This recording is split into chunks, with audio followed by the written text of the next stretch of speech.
ڕژیمی کۆماری ئیسلامی تند و تیژی خستۆتەوە ناو تان و پۆی ئەم کۆمەڵگایەوە. بەهادۆر ئەسەدی لە کارگێڕانی دەستگای قەزایی ڕژیم لاوت توێژ لەگەڵ هەواڵنێری تەسنیم لە شاری سنا دانی بەوە داناکە لە ئێستادا 19 ملیۆن پەروەندەی تند و تیژی و شەڕ و کێشە لە ناو دەستگای قەزاییدا بوونی هەیە و دەبێت لێکۆڵینەوەیان لەسەر بکرێت. هەر لەم پەیوەندیەدا بە پێی راپۆرتی ڕێکخراوی پزیشکی قانونی ئێران لە ماوەی دەمانگی ئەم ساڵدا 501,246 بریندار بووی شەڕ و کێشەکان سەردانی ناوەندەکانی پزیشکی قانونیان کردووە.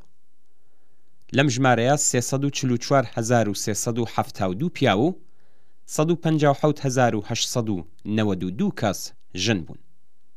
ئەمە تەنیا ئاماری ئەو شەڕە جنێ و دەم بەدەمانەیە کە برینداری لێکەوتوێتەوە و کارکێشراوەتە پێکهێنانی پەروەندە لە پزیشکی قانونی. چوونە سەرەوەی شەڕ و کێشە تا ئەم ئاستە هۆکارەکەی نەبوونی تەحمل، دڵفراوانی، لێبوردن و فەرهەنگی گفتوگۆیە. ئەم شەڕ و کێشانە هێندێک جار تا خوێن ڕێشتن و قەتڵ درێژیان دەبێت. زۆر یەک لە شەڕەکان لە ڕاستیدا دەم بەدەمەیەکی سادن و لەسەر هیچ ڕوودەدەن.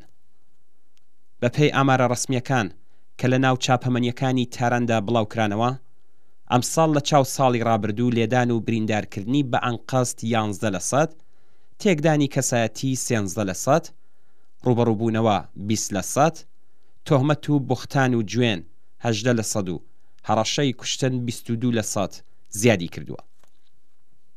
ئەم بارودۆخە نیشانی دەدات کە ئاستی تەحملی خەڵک لە بەرامبەر ناخۆشیەکان و فەرهەنگی لێبوردنخوازی لە کۆمەڵگادا یەکجار لاواز بووە. سەرکوتی دەوڵەت، هەژاری ئابووری و کێشەی بژێ و بربەستەکانی کۆڕۆنا هەر هەمویان بەستێنی پەرەسەندنی فەرهەنگی چینی دەسەڵاتداریان لە ناو جەماوەردا زیاتر پەرەپێداوە. دەسەڵاتی ئیسلامی بە تند و تیژیەکی کەموێنە لە مێژووی ئێراندا دەسەڵاتی خۆی بەسەر خەڵکی ئەم وڵاتەدا سەپاند و لە ماوەی ئەم 40 و چەند ساڵەدا تند و تیژی خستە ناو هەموو بوارێکی کۆمەڵایەتی، سیاسی، بنەماڵەیی، ئیداری، فێرکاری، کلتوری و میدیایی و تەنانەت دەرەوەی سنوورەکانیشەوە. تند و تیژی لە زیندانەکان و قەتڵ و ئامی بەندکراوانی سیاسی و ئەشکەنجەی بەندکراوان، تند و تیژی لەسەر شەقامەکان و یاسای قەساس، شەلاق لێدان، ئێعدام لە بەرچاوی خەڵک، تند و تیژی نیزامی لە کوردستان، تند و تیژی میدیایی و کەلامی و تەنانەت پەرەپێدانی تند و تیژی لە ناو کتێبە دەرسیەکانی منداڵان، تند و تیژی کەلامی سەران و ئاخوندە دمشڕەکان لە نوێژی جمعە و میدیاکان و هەڵی تووپڵی دوتنیان دژ بە نێرانی ناوخۆیی و دەرەکی، دیاردەی تند و تیژی لە هەموو بوارەکانی کۆمەڵگادا پەرەپێداوە. دەسەڵاتدارانی ئێران ئەرازل و ئۆباش و لات و لۆمپەنەکانیان لەژێر ناوی بەسیج و بە حوکمی ئاتەش بە ئیختیار لە گیانی خەڵک بەرداوە. ئەوان لە ڕێگەی ئەسید پژاندن بە ڕوخساری ژنانی بێحجاب، لێدان و کتەکاری لاوان بە بیانووی پەیڕەونەکردنی پێوەرە شەرعیەکان، تەقەکردن بەرەوڕووی ناڕازیانی سەرشەقام، تیرۆری نەیاران لە ئێران و جیهان، هێرش بۆ سەر کوردستان و گەلێک کردەوەی هاوشێوە، تند و تیژیان لە ناو کۆمەڵگادا تا ئاستێکی کارە ساتبار پەرەپێداوە.